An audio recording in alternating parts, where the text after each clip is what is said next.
보시면 이제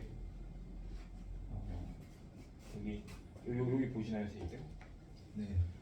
여기 쭉 따라가시면 돼요. 이렇게 이렇게 영업을 했었거든요.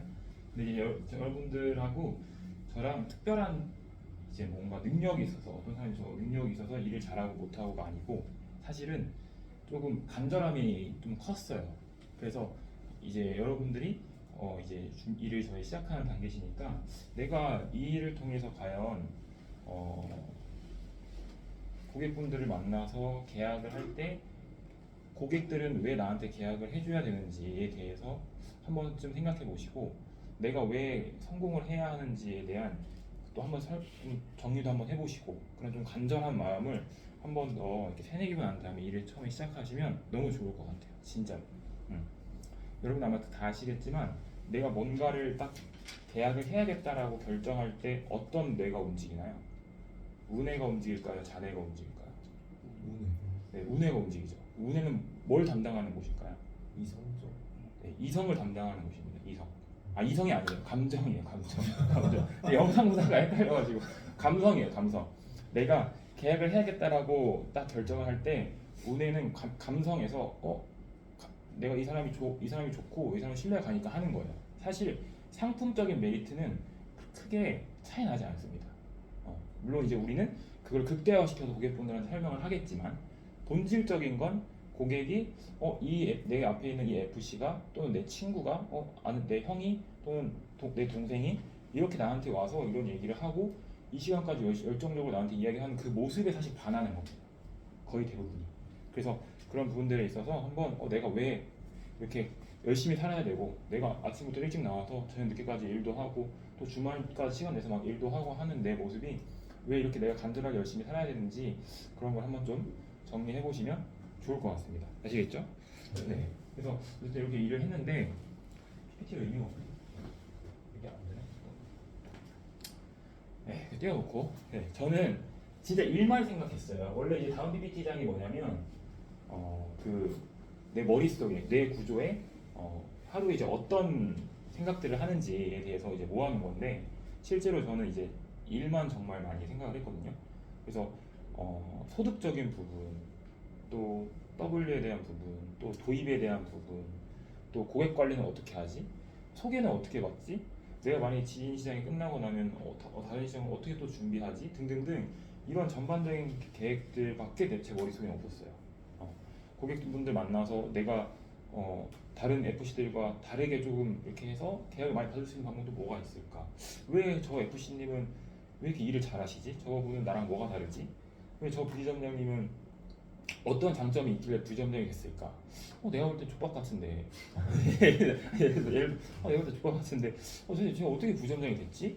어떻게 저분은 지금 챔피언을 하셨지? 어떻게 저분은 뭘 하셨지? 이런 것들을 계속 생각을 하다 보니까 이분한테의 장점을 이제 제가 캐치할 수 있는 거예요. 이분한테서 장점을 캐치하고 이분한테 장점을 캐치해서 내 걸로 만들면 이게 이제 완전체가 되는 거거든요. 그래서 그런 부분들을 막 많이 생각하다 보니까 오히려 일이 더 잘 됐던 것 같아요. 저 같은 경우는. 그래서 그런 이유 때문에 잘 됐던 것 같고 다음 페이지도 사실은 사진이 여러 장 있는데 제가 그 일을 했던 방식은 뭐냐면 이렇게 묶었어요. 고객분들을. 무슨 말이냐면 제 주변 지인분들이 이렇게 쭉 있잖아요. 근데 이 지인분들을 이렇게 묶기 시작한 거예요. 예를 들면 진국이라고 하는 친구랑 지몽이라고 하는 친구가 서로 전혀 몰랐던 사이인데 이 둘은 예를 들어서 군인인 거예요. 그러니까 어차피 군인 서로 알고 있으면 좋지 않냐 이런 그냥 갖다 붙이는 거죠. 갖다 붙여서 주말에 술 한잔 하는 자리에 제가 진국이랑 술 한잔 하는 자리에 지몽이를 그냥 불렀어요. 서로 이제 모르잖아요. 모르는데 그냥 오늘 처음 만났고 앉아서 술 한잔 하다 보니까 이제 친구 먹은 거예요. 예를 들면 그렇게 자연스럽게 묶다 보니까 오병수라는 인간이 앞에 있는 이 사람이 어떤 사람인지 가장 잘 아는 둘이 친구였는데 서로 다른 친구였지만 서로 몰랐지만 친해지다 보니까 야 병수 이번에 이거 한다는데 우리 좀 소개 좀 시켜주자. 또는 병수가 잘 됐으면 좋겠어. 그렇게 대단해. 이 얘기가 점점 주변에 더 확산이 되더라고요. 그러니까 내가 이 사람한테 다 얘기하고 다니지만 이건 당연히 하는 거고 별도로 이렇게 묶으니까 소개받기도 더 쉽고 경쟁을 붙였어요. 예를 들면 이런 거예요. 제가 지몽이한테 지몽아 내가 너가 나한테 5명을 소개해주면 내가 너 여자친구한테 제주도 보내줄게. 2박 3일을 보내줄게. 예를 들어 이런 식으로. 근데 5명 예를 들어서 진국이가 3명을 한 거예요. 근데 얘는 지금까지 한 달 동안 한 명도 소개를 안 해준 거야 저를. 그럼 이제 제가 야 지금아 벌써 진국이가 그 3명이나 소개해줬는데 지금 너 뭐 하고 있냐고 예를 들면 그러니까 이게 뭔가 이렇게 시책을 걸어서 고객 관리도 되고 오히려 계약도 많이 받았고 그런 식으로 좀 많이 묶는 영업을 했어요. 그래서 그 모임 사람들에서도 모임 사람들끼리도 이제 묶어서 여행도 가고 놀러도 가고 그분들 모여서 스터디도 진행하고 뭐 이제 지몽이 여자친구, 진국이 여자친구 이렇게 모아 같이 해가지고 이제 뭐 이제 속초 여행도 가고 이런 식으로 좀 많이 이렇게 했었던 것 같거든요. 그래서 저는 약간 그렇게 하다 보니까 계약이 조금 꾸준하게 많이 나왔던 FC였어요. 저도. 그래서 저도 FC 2년 영업하고 앞에 이제 나왔던 조영민 부점장 계시잖아요. 조영민 부점장님이랑 같이 영업을 했었죠. 같이 영업했었고 아마 이제 서로 으쌰으쌰 하는 그런 관계였거든요. 그래서 그렇게 영업을 했었고 아마 여기 계신 분들도 서로 뭔가 우리 같은 층이잖아요. 이제 11층이니까 그래서 뭔가 서로 파이팅이 아마 될 거예요.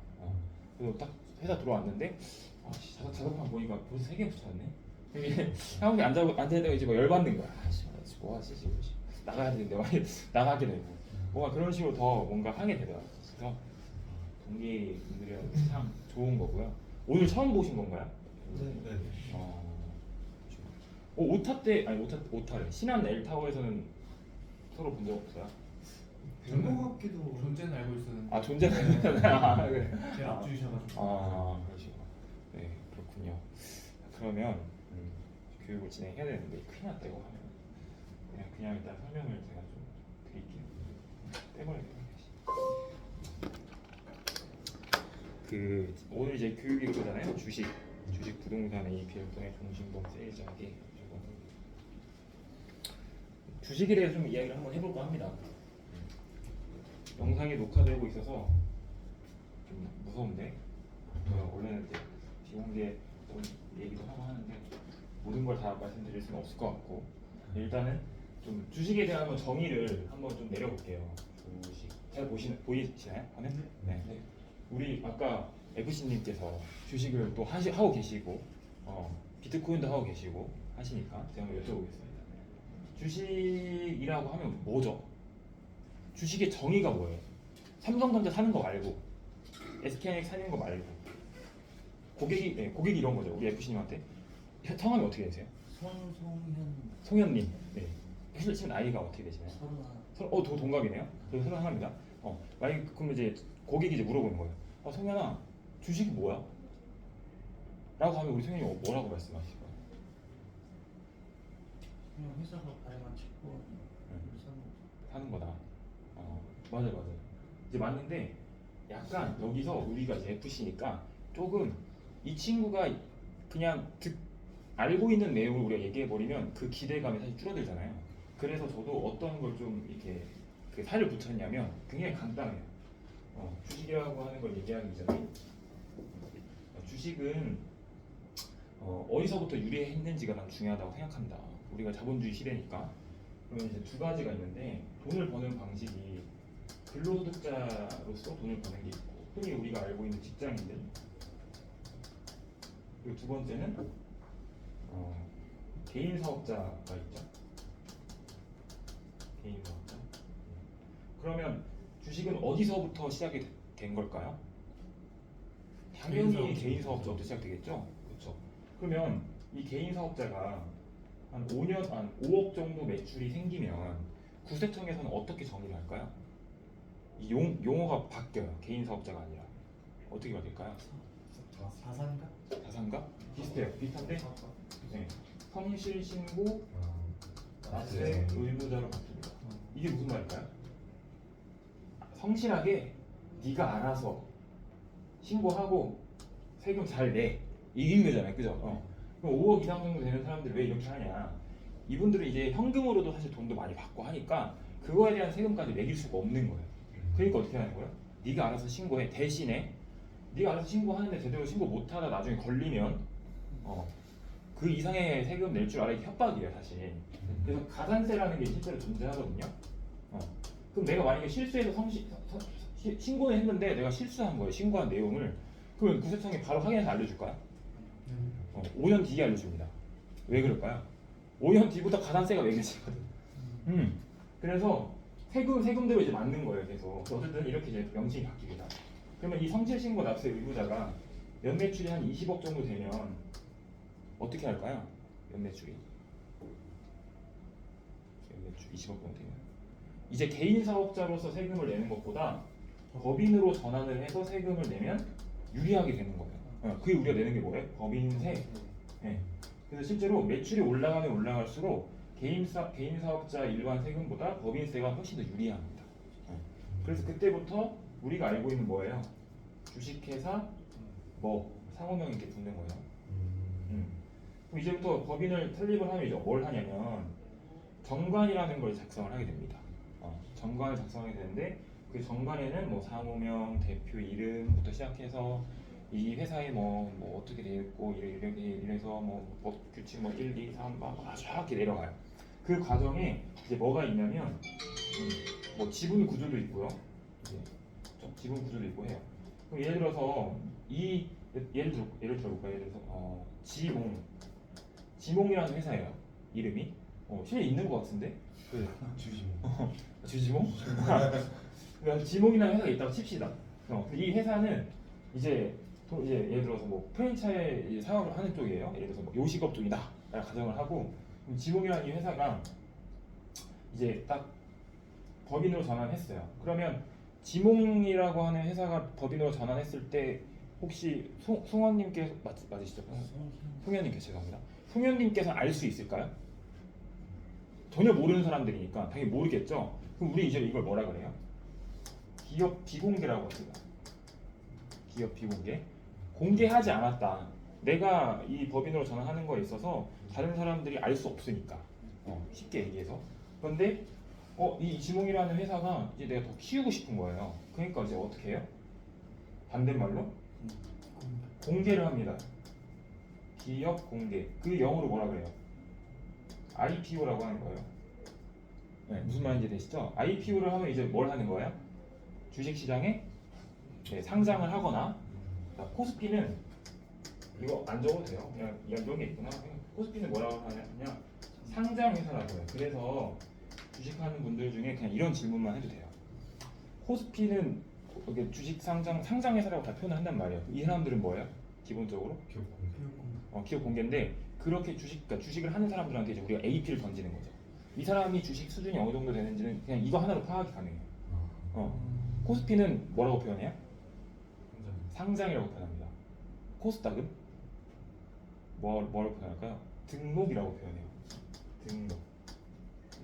그래서 주식하는 사람들 중에 등록해서 이 사람 배웠구나. 배웠구나 아시는 거 어떻게? 왜냐면 세법 공부를 하면 이게 이제 아는 거예요. 일반적으로.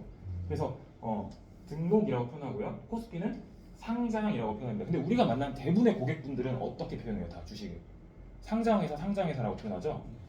그러니까 고객분들의 수준에 여러분들이 겁먹을 필요가 없는 거야. 왜냐하면 실제로 나중에 이제 여러분들이 만나면 여러분들한테서 이제 괜히 꼽준다고 하죠.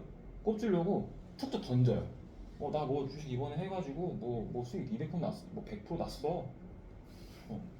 그럼 이제 앞에 처음에 듣는 이제 FC 입장에서는 얘가 나보다 주식을 많이 알고 잘하는구나. 그럼 어떻게 해요? 상대적으로 위축된단 말이야. 그래서 그럴 필요 없다는 거예요. 왜? 다 뭐다? 실제로 병신이다. 이렇게 쉽게 생각하시면 된다.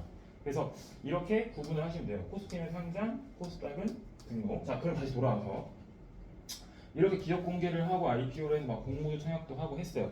그러니까 무슨 말이냐? 주식은 이런 개념으로 이러한 과정을 거쳐서 주식이라고 하는 개념이 생긴 거예요. 무슨 말인지 되시죠? 아까 우리 후보님께서 말씀하신 것처럼 그런 과정을 거쳐서 내가 이 회사의 주주가 이제 되는 거죠. 그게 주식이라는 거죠. 근데 우리가 대부분 일반적인 고객들이나 일반 사람들이 어떻게 생각해요? 주식하면 그냥 삼성전자 사는 거고, 그냥 유튜브에서 찾아가지고 관련 쳐가지고 막 사고, 그냥 이게 좋을 것 같고 저게 좋을 것 같으니까 누가 이게 좋대, 저게 누가 좋대, 뭐 누구의 뭐 추천에 받았어 이렇게 산단 말이에요. 그쵸? 그래서 고객분들한테 주식의 개념부터 이렇게 설명해 주는 거예요. 사실 처음에 고객분들한테 신뢰를 얻는 방법은 개념 정리입니다. 개념 정리. 기본적인 개념부터 정리를 하면서 고객분들하고 소통하시면 돼요. 그래서 이렇게 주식에 대해서 좀 뭔가 개념부터 정리하시면 좋을 것 같고, 자 그럼 부동산 또 한번 해볼까요?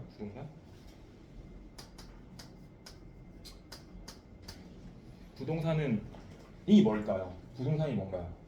우리 지붕이 아버지 어머니 부동산 하고 계시잖아요. 네. 뭐 70억, 60억씩 막 버시고. 네.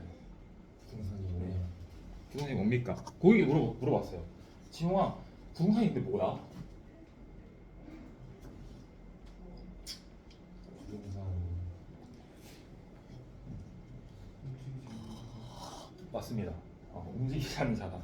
동산 움직이는 자산이죠. 아니 그러니까 뭐야? 움직이지 않는 자산이죠. 쉽게 얘기해서. 그럼 움직이지 않는 자산이 이제 부동산은 뭐 그렇게 정리를 하시면 되는 거고, 우리가 이제 쉽게 부동산을 하면 고객분들하고 저는 같이 했으면 좋겠어요. 그러니까 제가 실제로 했던 건 뭐냐면, 저는 고객분들을 모시고 모델하우스를 많이 모셔봤어요. 모델하우스 봤죠? 모델하우스. 네. 모델하우스를 같이 갑니다. 그냥 제일 좋은 건 뭐냐면, 그 친구가 사는 지역 또는 앞으로 그 친구가 살고 싶은 지역의 아파트 이제 들어오는 아파트 주변 근처에 모델하우스 가는 게 제일 좋고요. 근데 만약에 그렇지 못하면 강남역에는 원래 항상 모델하우스가 있어요. 그쪽에 그냥 가는 거예요. 일단 같이 가보는 거예요. 그러면 안에 막 이제 막 이쁘게 막 꾸며도 놨고 막 했잖아요. 더 이쁘게 막 꾸며놨어. 그러니까 이 사람이 뭐가 올라와요? 돈을 내가 모아야겠다. 돈을 모아야겠다라는 이 자기만의 어떤 동기부여 또는 그 목표가 생깁니다. 명확해지는 거예요.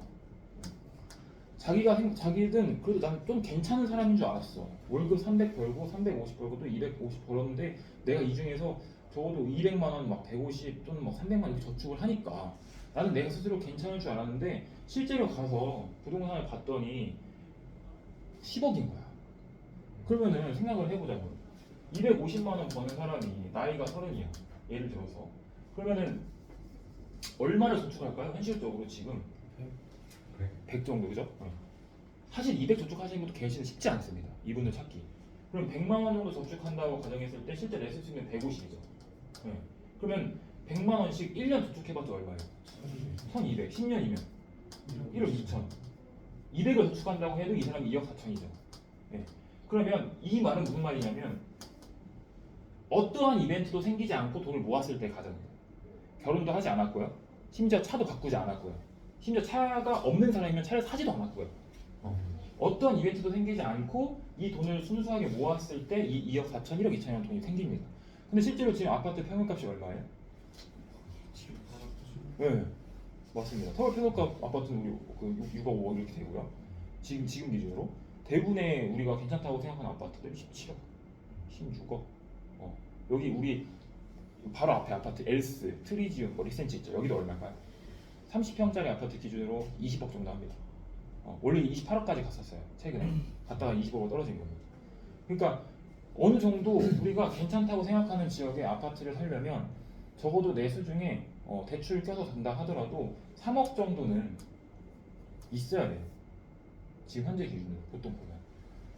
그러면 내가 만약에 지금 윤석열 정부가 정책적인 발언을 하는 게 아니에요. 절대. 윤석열 정부가 이번에 무주택자들 대상으로 이제 우리 사회 그 첫 생에 구입하는 분들 있죠? 이분들한테 딱 해준 게 뭐예요 지금? 아시는 것 같아. 맞는데. 네. 그렇죠. 대출을 더 많이 늘려줬죠. 퍼센트율을 몇 퍼센트까지 늘려줬죠? 한번 인터넷 한번 찾아볼까요 우리? 네이버에 그 생애 최초 주택 윤석열 정부 이렇게 검색하시면 아마 나올 거예요.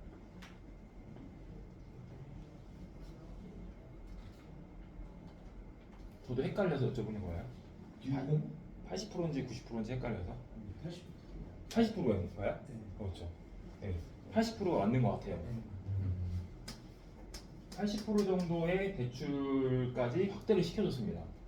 물론 뭐 여기에 DSR도 볼 거고 신용등급도 예, 평가하겠지만 그래도 일반적인 기준으로 사람들 기준으로 80%까지 확대를 시켜줬어요. 자 그러면 우리 한번 딱 정해볼까요? 지금 집이 어디세요? 저 이태원 이태원 쪽이세요? 최근에 좀 힘드셨겠어요. 왔다 갔다 하시느라. 네 맞아요. 괜히 마음이 그죠? 안산. 안산에 계시고 시흥 비슷하시고 네, 동탄. 동탄이시고 그죠? 그러면은 각자의 살고 싶은 그 지역의 아파트를 한번 지금 검색해봐요. 같이 한번 해보시죠. 이태원 쉽지 않은데 유인비도 비싸. 너무 비싼데 한남동 40억짜리 막 이런. 한번 검색해 보시겠어요?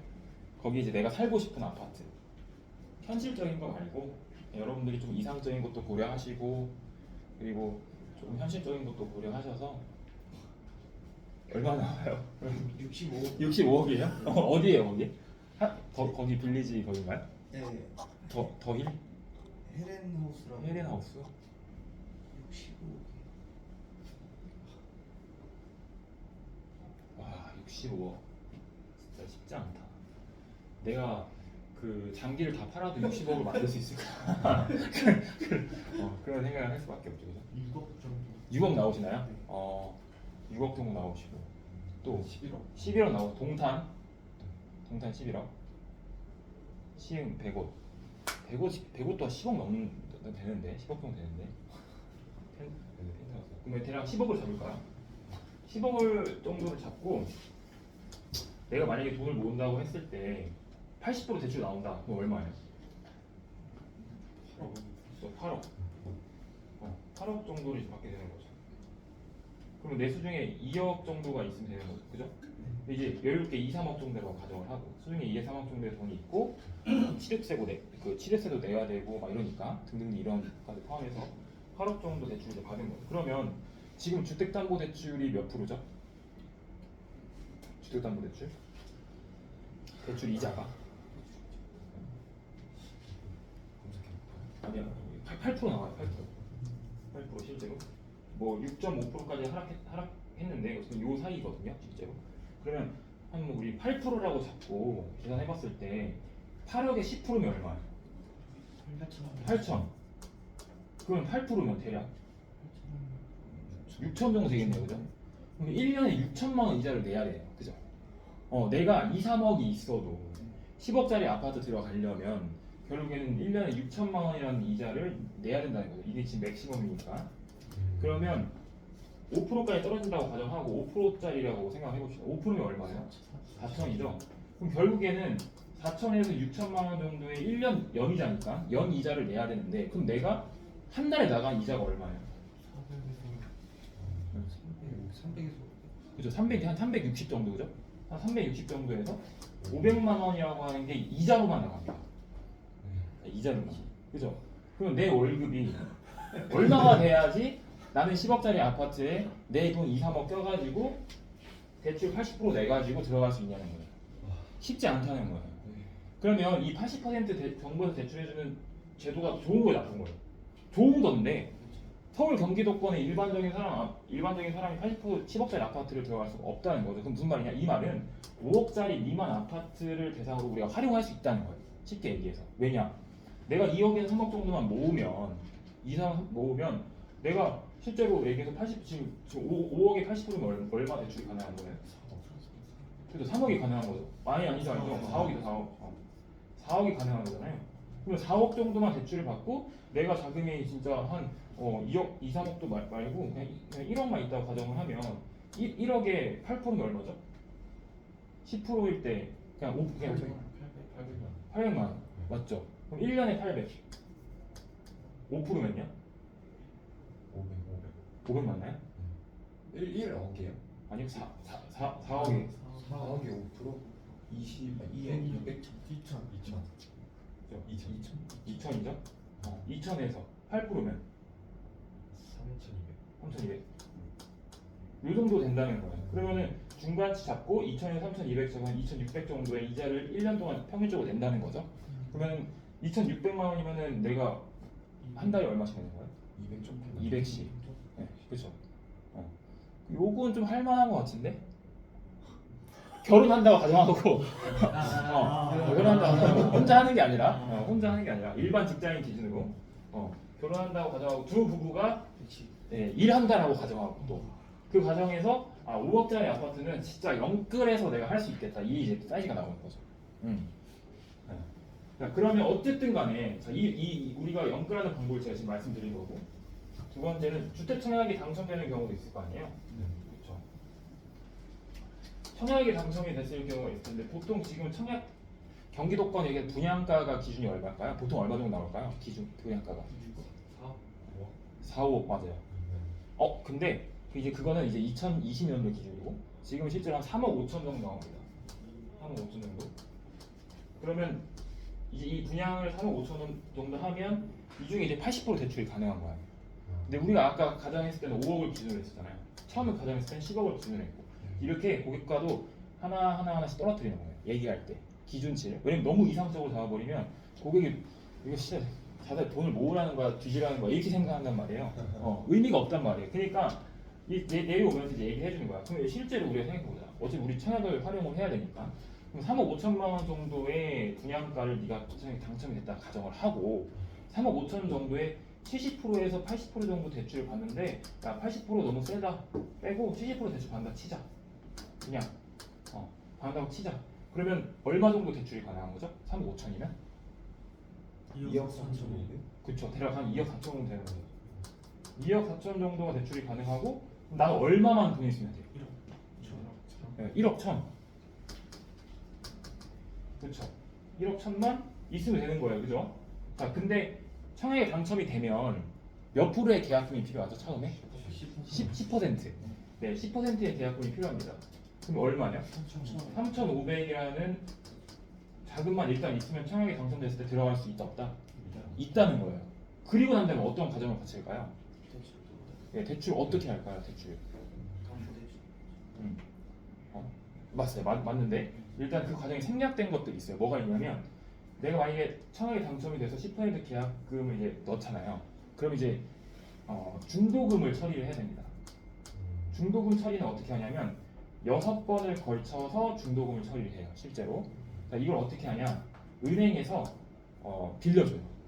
은행에서 보통 이제 무이자로 해주는 것도 있는데 무이자로 이제 빌려줍니다. 그러니까 은행은 내가 청약 당첨된 거 이거 보여주잖아요. 보여주고 계약금 10% 됐고 이 들어가면 이거 이제 보여주면 은행에서 대출을 해줍니다. 6번씩. 그러면은 남은 금액이 6번이니까 3,500 제외하고 얼마야? 2억이라는 돈을 6번씩 어떻게 해요? 나눠서 은행에서 주는 거예요. 그러면 얼마씩 주는 거예요, 은행이? 한 3,500씩 주는 거야? 똑같이 그래? 3,500씩 은행이 줍니다. 어디에? 네, 저기 그 건설사 시공사에다가 돈을 넣어줘요.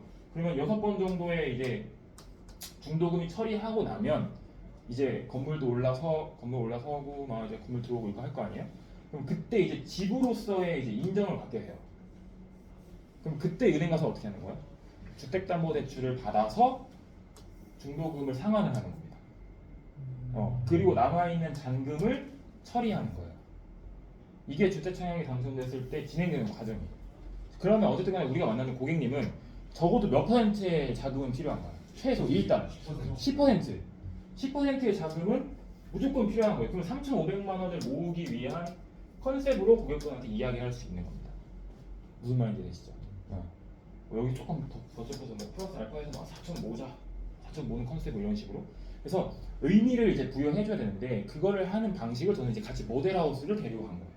모델하우스 같이 가서 같이 이것도 구경하고 저것도 구경하고 용적률이 뭔지 건폐율이 뭔지 이런 것도 막 보면서 서로 공부도 하고, 그러니까 고객이랑 같이 공부하면서 보는 거예요. 또 어떤 방법이 있을까요? 또 제가 했던 방법 중에 본인이 살고 싶은 아파트, 새 아파트는 아니지만 부모님 뭐 집 근처 아파트에 뭐 있다 그러면 같이 그 아파트에 부동산 거기 중개사무소로 들어갑니다. 들어가서 사장님한테 이제 이야기를 하는 거예요. 사실 제일 좋은 건 이제 내가 전날에 먼저 가는 게 제일 좋죠. 가서 사장님한테 사장님 제가 이런 일을 하고 있는 사람인데 제 고객님을 모시고 이제 여기 와서 사실 이 고객분이 이 집을 사고 싶어 한다. 고객님이 제가 돈 모을 수 있게 할 테니까 나중에 제가 우리 부동산 중개 그 우리 사장님한테 계약할 수 있게 하면 되잖아요. 맞죠, 맞죠. 그럼 그분이 좋은 거 아니에요? 그러면 제가 그렇게 제가 할 테니까 저희 여기 공실 좀 한번 볼 수 있게 해달라고. 그래서 고객이랑 이제 같이 가서 그 공실을 같이 보는 거예요. 그 아파트 실에 들어가는 거죠. 공실 비어 있는 공실에 들어가서 어떻게 사진도 거기서 찍고 여기 모으자 뭐 가서 파이팅도 하고 뭔가 이제 나와의 어떤 그런 약속을 이 친구랑 하는 거예요. 거기 그곳에서 카페에서 하는 게 아니고 거기서. 그리고 얘가 눈빛이 달라져요. 왜? 실제로 봤잖아. 아 내가 여기 들어와서 살 수 엘리베이터도 올라가서 보고요. 출입 현관문도 보고 안에 들어가서 화장실도 보고 거실도 보고 다 봤잖아. 그러니까 생각이 바뀌는 겁니다. 그래서 제일 좋은 게 뭐예요, 여러분? 고객분들한테 보여주는 게 제일 좋아요. 엄청나게 많은 말도 필요하지만 보여주는 게 제일 좋아요. 그래서 저는 이제 그런 방법을 통해서 고객분들한테 좀 의미 부여를 해주고 동기부여를 해줄 수 있는 방안으로 해서 계약을 할 수 있게 만드는 거죠. 고객분들 입장에서 준비할 수 있게. 적어도 주택청약 10%의 계약금은 당연히 준비를 해야 되는 거고. 근데 그게 은행보다 우리가 훨씬 더 효율적이다라는 것만 증명해서 보여주면 되는 거 아니에요? 그죠? 그래서 그런 식으로 고객분들 만나서 계약도 받고 그렇게 접촉을 많이 했었습니다. 아무튼 여기까지 혹시 이해되시죠? 이해 안 되시는 게 있나요? 없으시고. 네. 그러면 좀 쉬었다 할까요? 10분만? 네. 네, 10분만 쉬었다 할게요.